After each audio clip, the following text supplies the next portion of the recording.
Eu quero que você abra sua Bíblia agora em Isaías 49, porque a partir de hoje eu estou iniciando uma série de mensagens que falam sobre famílias.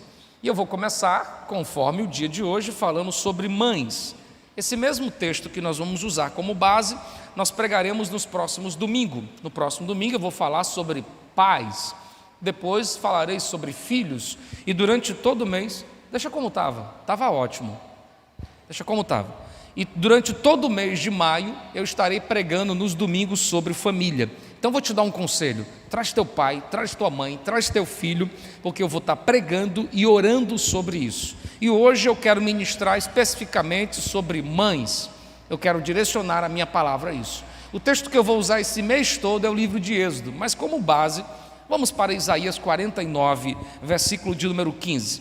É uma pergunta que o povo de Israel fazia, e Deus agora retruca essa pergunta dizendo assim: pode uma mãe esquecer-se do filho que amamenta, de modo que não tenha compaixão do filho do seu ventre? Em outras versões, na King James diz: pode uma mulher, e aí eu gosto dessa expressão, porque diferencia mãe de mulher. Pode uma mulher esquecer a sua criança que mama, que não teria compaixão do filho do seu ventre? Bom, essa é uma pergunta bem interessante que o próprio Deus está fazendo. E para entender isso, a gente precisa parar um pouco e olhar duas realidades diferentes: a realidade da Bíblia e a realidade atual. Porque na realidade da Bíblia encontramos mães que nunca esqueceram seus filhos. Na realidade atual, esquecemos mulheres que esqueceram seus filhos, que abandonaram seus filhos, que trocaram ele ou que colocaram simplesmente numa lata de lixo. Bom, eu não vou falar sobre a atualidade, porque a atualidade nunca deve ser o norteador da minha fé. Eu vou falar sobre histórias da Bíblia, porque nela eu tenho a régua, o direcionamento, o plumo pelo qual eu devo andar. E olhando sobre a Bíblia, eu pego o livro de Êxodo, então vai comigo para o livro de Êxodo, e eu encontro nos 2 primeiros capítulos 4 exemplos de mães que são revelados nos primeiros 2 capítulos. Êxodo, capítulo de número 1. Para você entender o que eu vou falar hoje, eu quero chamar a sua atenção para todo o contexto que se passa permeando o capítulo 1 e 2. Primeiro, o povo de Israel havia peregrinado por muitos anos debaixo de uma promessa desde Abraão, desde Isaque e desde Jacó. E agora, o fato é que está tendo uma grande seca, uma grande fome naqueles dias. E no meio dessa fome, soube-se que no Egito tinha trigo, soube-se que no Egito tinha pão, tinha alimento. Então Jacó envia os seus filhos, os patriarcas, para irem ao Egito em busca de comida. Chegando lá, quem já estava? José estava lá. Aqueles a quem eles pensavam que tinha morrido, na verdade era o governador do Egito. E quando eles chegam lá, José os identifica, mas não se apresentam. Na segunda vez é que José vai se apresentar a eles. E aí há toda uma reconciliação. Eles estão no Egito, felizes, habitaram na terra de Gósen, estão criando seus pastos, estão vivendo uma vida próspera e abençoada. E tão próspera que eles começaram a incomodar o rei do Egito. O capítulo 1 começa dizendo que houve um homem que não conhecia José. Na verdade, o original diz: houve um homem que não se importou com o que José fez pelo Egito. Por conta desse José, o Egito estava de pé, o mundo estava de pé. Mas esse faraó sabia quem era José, mas não se importava do que ele fez. Porque sempre vai ter pessoas assim que não valorizam o que você fez, quer seja coisa boa ou ruim. Se for ruim, eles dão muita ênfase. E esse faraó é tão tirano que ele não está nem aí para José, e talvez porque José era hebreu. E agora ele está focado em perseguir o povo hebreu. E o livro começa dizendo que, preocupado com o grande número de hebreus que haviam dentro do Egito, eles começam a oprimir esse povo. E por que essa opressão? Porque às margens do Nilo haviam inimigos à espreita, querendo invadir o Egito, e com medo de se tornarem alvos de uma empreitada de guerra, e que o povo hebreu, que eram em grande número, viesse a se revoltar e apoiar os inimigos. Então Faraó diz: vamos oprimi-los, é a única forma de impedi-los de crescer. Bobagem. Eu vou pregar um pouco sobre isso nas próximas mensagens. O fato é que agora o povo hebreu cresceu mesmo debaixo de opressão, e vendo que não conseguia impedir o povo crescer, ele toma uma atitude um tanto drástica. A atitude ele chama duas mulheres que são parteiras hebreias e diz: todas as crianças que nascerem do sexo masculino, vocês terão que matá-las. O capítulo 1, no versículo 16, diz isso: e o rei do Egito falou às parteiras hebreias, das quais o nome era Cifra e a outra Puá, e lhe disse: quando vocês fizerem um trabalho de parteiras, as mulheres hebreias, quando elas virdes sobre os assentos, se for um filho homem, vocês devem matá-lo, se for filha mulher, vocês devem deixá-la viver. Olha o pedido desse homem, é um pedido tirano, sanguinário, de alguém que não valoriza a vida humana, e tudo por conta de um interesse, ver o seu poder permanecer como estava. E agora ele está fazendo um pedido para que os homens morressem, para que os filhos do sexo masculino não viessem à vida. Só que eu encontro nesse caso duas mulheres que são citadas uma única vez na Bíblia, Cifra e Puá. E estas mulheres se tornaram parteiras e não coveiras, porque ao invés de matar os filhos homens, ao invés de fazer o que Faraó pediu, elas facilitavam o nascimento dos homens, e isso lhe corria muito risco, porque Faraó poderia matá-las, Faraó poderia exterminar as suas vidas, mas elas simplesmente decidiram fazer isso por conta de uma coisa: nós não mataremos o sonho de ninguém, nós não mataremos os filhos de ninguém. E quando Faraó soube que continuava nascendo meninos, disseram: o que está acontecendo?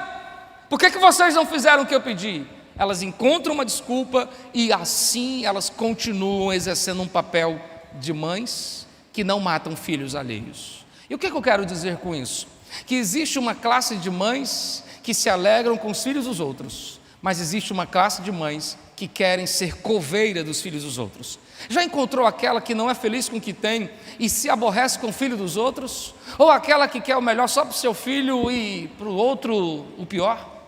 Ela olha para o filho dos outros, ou ainda nem é mãe, mas ela olha para o filho dos outros assim: menino chato, menino besta, menino desobediente, menino isso, e diz palavras ainda que não tem a coragem de dizer na frente da mãe, mas diz palavras ao contrário, as escondidas: rapaz, o filho daquela mulher, o filho disso. E quantas pessoas precisam aprender com Puá e Cifra? E o que elas fazem? Nós não mataremos o sonho de ninguém, porque se não der para fazer outra coisa, matá-los não faremos. Se eu não posso garantir muito para eles, pelo menos a vida deles eu quero que esteja de bênção. E aqui eu vejo pessoas que não são mães biológicas, mas que se importam com os filhos de outras mães. Então eu quero dar um conselho para você: seja como estas mulheres, não seja coveira dos filhos dos outros, seja parteira, ajude os sonhos que estão gerando. Chegou uma moça recém-casada perto de você e começa a falar de gravidez, alegre o seu coração, não seja como aquelas: tu é louca, vai ser mãe numa época dessa, tu sabe quanto custa uma lata de leite? Coveira. Não, mas a gente dá um jeito, Deus é conosco. Menina, 9 meses de loucura, e quando nasce dá uma tristeza, uma dor de cabeça para a gente. Coveira. Sabe como você tem que ser? Minha filha, vai dar tudo certo, seu filho vai ser bênção, e não importa o que acontecer, Deus vai cuidar de você. O menino que nasceu e você olhou para aquela criança assim: isso aqui não vai dar o que preste.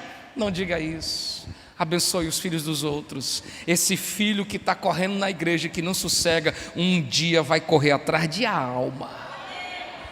Olha, eu sou pastor, e se tem uma classe de filhos que sofrem na igreja, é filho de pastor. E eu posso falar com muita propriedade, porque o meu já é grande e já está caminhando sua vida. Mas muita gente é coveiro dentro da igreja, e é porque é filho de pastor, como se ele não fosse gente, como se ele não fosse criança que corre, que bagunça, que mexe.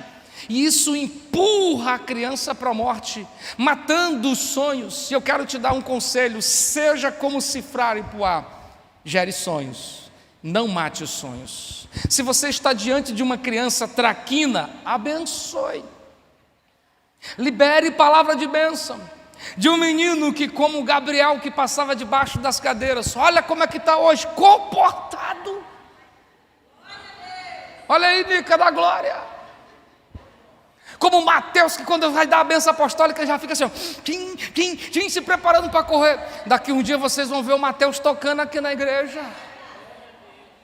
O Luan, que tanto deu trabalho na igreja, onde é que está o Luan lá na mídia, dando glória a Jesus e cuidando do som do pastor? Seus filhos serão bênção, mas você precisa desejar o mesmo para os filhos dos outros. Bendito vai ser aquele menino é bênção, Deus vai te abençoar. Isso me lembra a história que Salomão teve que interferir de duas mães que estão diante dele, e um filho morreu, e a mãe biológica que carrega o filho vivo está agora na iminência de perder o filho, porque a outra diz assim: se o meu morreu, o dela tem que morrer também.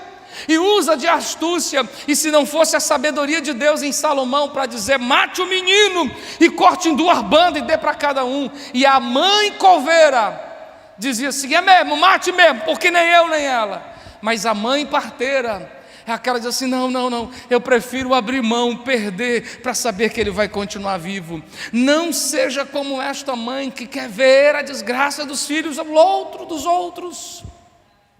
Anseie o melhor para os filhos alheios, anseie o melhor para eles, e por favor, sempre estenda a mão para abençoá-los. Porque no final dessa história, olha o que diz o capítulo de número 1, olha o que Deus fez no versículo de número 20. Por isso Deus agiu bem com as parteiras, o povo se multiplicou e tornou-se forte, e aconteceu que, porque as parteiras temeram a Deus, Deus lhes estabeleceu casas, Deus lhe deu famílias. Ou seja, quando você deseja o melhor para os outros, esse melhor acaba acontecendo com você. Quando você se alegra com o Luiz Felipe, que vai se formar em medicina, o próximo médico pode estar na sua casa. Quando você se alegra com o crescimento dos filhos alheios, o próximo a colher isso pode ser a sua casa. Então se alegre quando ver aquele jovem pregando aqui: isso aí é só fogo de palha, o próximo será o seu. Pare com isso.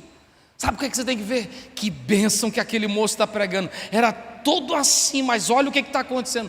Se alegre, porque o que Sifrar e Puá fez acaba voltando para elas mesmas. Talvez o que falta na sua casa é você deixar de ser coveiro dos sonhos alheios e ser parteira dos sonhos alheios. A segunda mãe que eu encontro nesse texto está no capítulo 2, e ela envolve 3 mães em torno de um episódio só.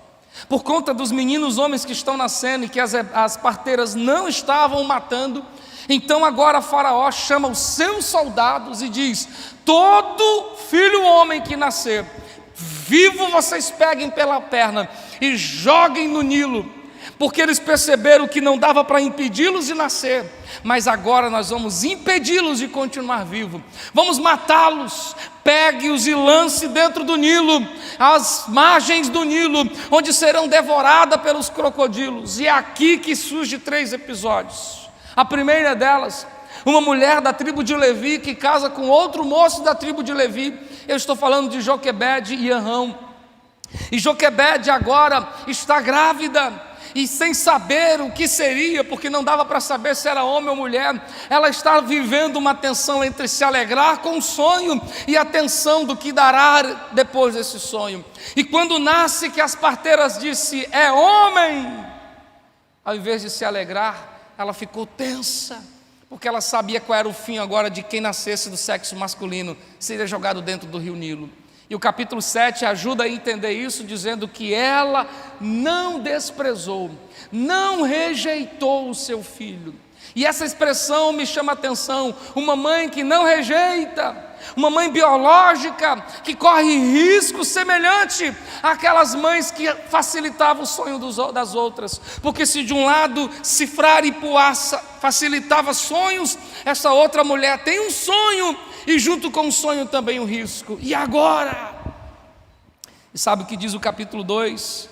É que quando nasce Moisés, que quando o menino nasceu, ele agora é impedido até de chorar. Veja o que diz o versículo de número 2 do capítulo 2. A mulher concebeu e lhe deu à luz um filho, e quando viu que era um menino formoso, ela o esconde por 3 meses. Queridos irmãos, o que criança mais sabe fazer, e ela agora tem que esconder o menino. O que você acha que ela estava fazendo?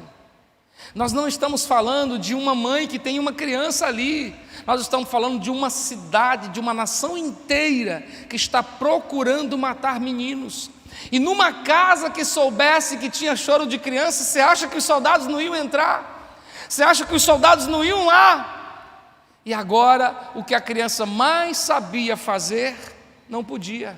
Eu imagino a luta que Joquebede teve para acalentar, para não deixar chorar. E quando o menino queria chorar, sufocar o seu choro.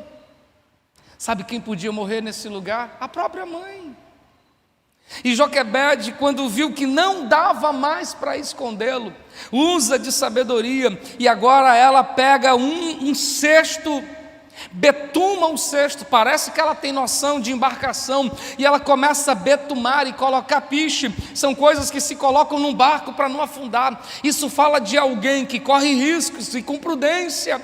E ela coloca o menino dentro do cesto, esperando ver o que vai acontecer, e ela betuma e solta no Nilo. E talvez você ache assim: não, ela foi responsável porque soltou o menino. Não, ela não foi responsável, porque ela cuida de tudo para que o cesto não afunde. E aí, no meio de tudo isso, ela coloca o menino às margens, e enquanto as águas levam o Nilo, Moisés agora faz o que sabe, sem ter ninguém para impedi-lo: chorar.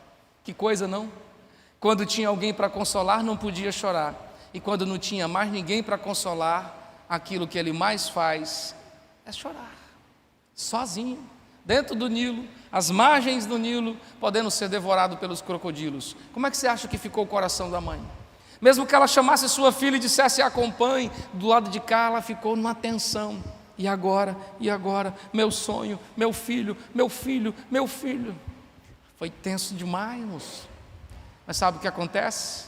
Do lado de uma mãe biológica, existe uma irmã que também tem espírito de mãe. E aqui eu encontro a terceira categoria de mãe.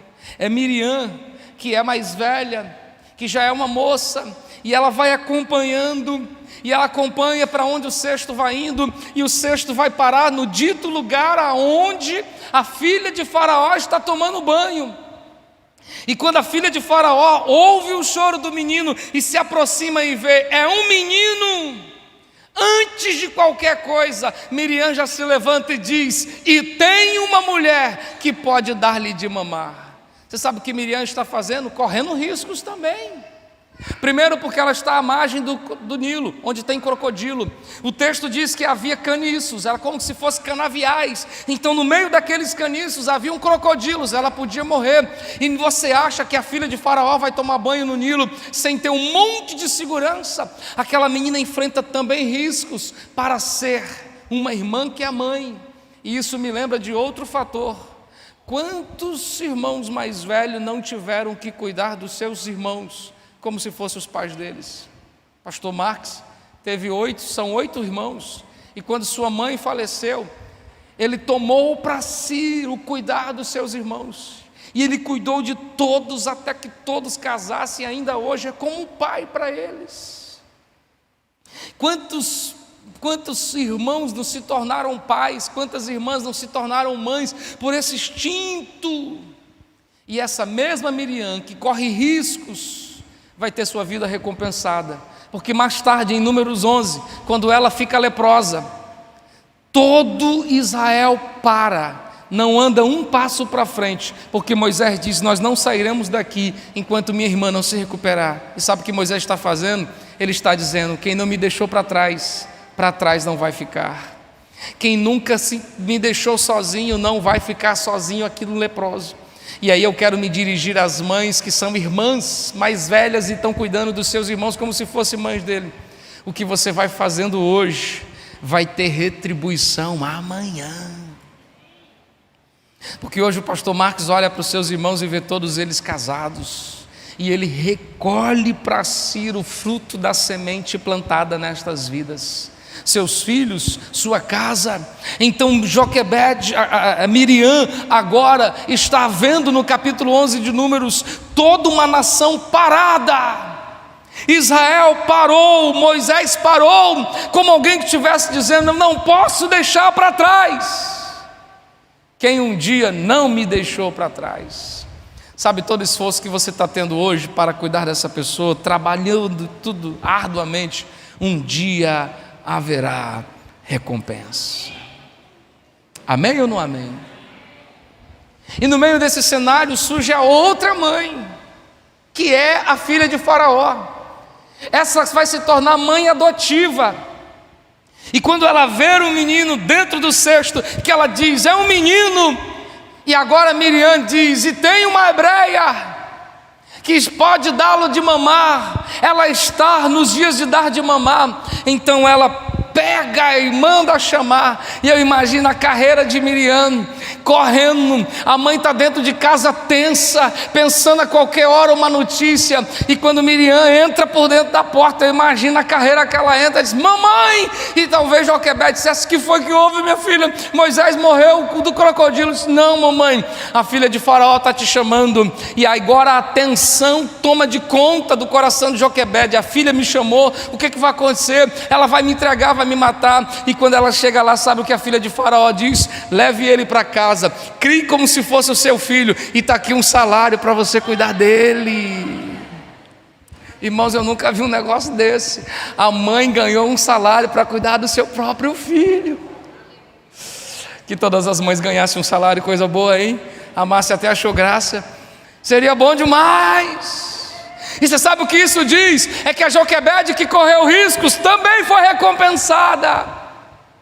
E a outra, que depois que o menino cresceu e desmamou, recebe Moisés de volta. Esta mulher agora também corre riscos, porque o seu irmão, o Faraó, havia dito que o menino hebreu tinha que morrer. Então trazer um hebreu para dentro do palácio era insano, corria risco também. Mas ela revela um coração de uma mãe adotiva em pegar um filho que não é seu e amá-lo como se fosse seu, correr os riscos como toda mãe corre para cuidar do menino que ela mesma deu o nome. E ninguém mudou o nome dele. O nome Moisés é um nome egípcio. É por isso que você não vê mais nenhuma vez esse nome sendo dito, porque ele não é de origem hebraica. E por que não foi dito? Para respeitar quem era Moisés, e mais ainda, para valorizar quem colocou o nome nele. Então, se eu não sei o nome da mãe adotiva, eu sei que foi ela, a mulher, que olhou para o menino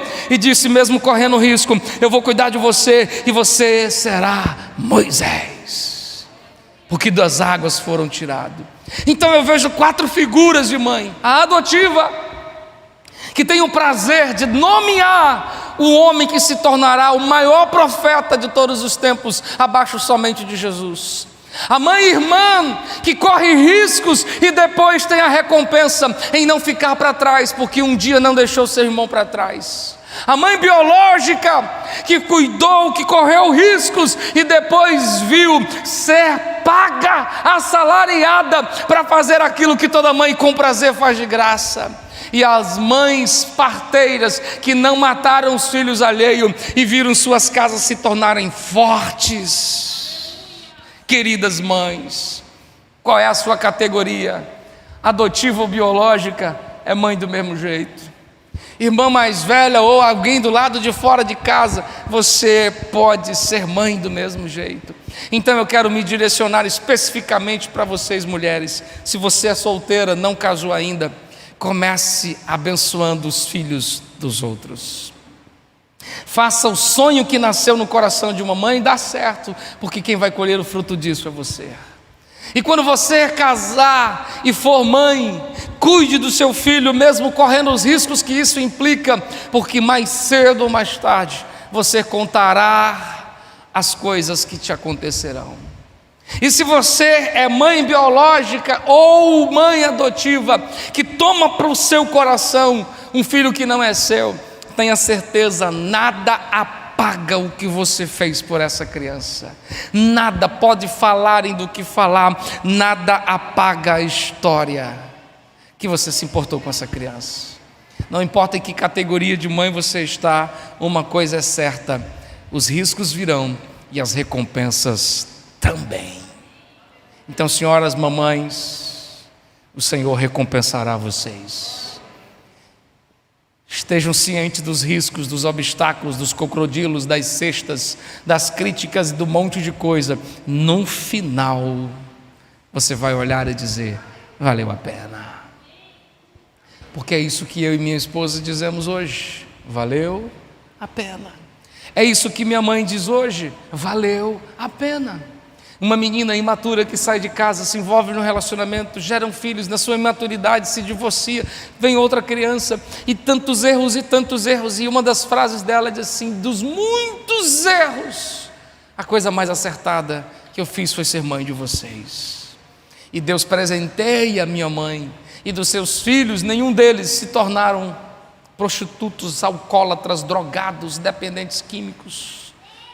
2 deles são pastores, e um que se afastou vai voltar porque está debaixo de promessa. E aí, uma das muitas cenas que eu tenho de minha mãe, embora eu não tenha muitas cenas dela criança me tomando no colo, porque isso foi tirado de mim, mas uma das cenas que eu tenho quando ela vinha estar conosco é de um dia levantar para ir ao banheiro, e no caminho para ir para o banheiro eu encontrar ela de joelho, sem ser crente, de joelho, dizendo: Senhor, cuida dos meus filhos. Então hoje eu posso dizer: Deus cuidou. Deus vai cuidar dos seus filhos, amém, mamãe? Deus vai cuidar dos seus filhos, amém, mamãe? Deixa eu me dirigir para cá. Deus vai cuidar dos seus filhos, amém, mamãe? Deus vai cuidar dos seus filhos, amém, mamãe? Deus vai cuidar dos seus filhos, amém, mãezona? Deus vai cuidar. E no final, a única coisa que a gente precisa entender é que o processo pode ser difícil, arriscado, mas nunca abra mão, porque na expressão inicial lida no início dessa mensagem pode uma mulher esquecer-se do filho, mesmo que ainda há uma situação, ainda que isso viesse a acontecer, o que é difícil de se ver, mas ainda que isso aconteça, o Senhor não se esquecerá de vós. O Senhor não se esquecerá de nós. É por isso que nós estamos aqui. Mães, lutem pelos seus filhos. Suyara, não está sendo em vão, minha filha, continue lutando pelos seus bambinos. Não está sendo em vão, irmã de Nalva, continue lutando pelos seus filhotes. Deus é contigo. Não está sendo em vão, porque no final vocês vão cantar o que Joquebede cantou, o que Miriam cantou. Eu imagino na travessia do Mar Vermelho, quando Moisés atravessa, a primeira mulher que pega um pandeiro e começa a cantar é Miriam. E sabe por que ela canta? Porque talvez na memória dela ela está dizendo: eu vi como tudo começou. Vocês só viram o mar aberto, eu vi o rio levando um cestinho. Vocês viram as paredes estendidas, eu vi o junco em volta do cesto. Então ela canta com alegria, e o seu cântico é contagiante. As mulheres a acompanham, porque ninguém canta um hino de vitória tão bem quanto aquele que sabe a dor que custou aquela vitória, aquele que sabe a batalha que custou isso tudo.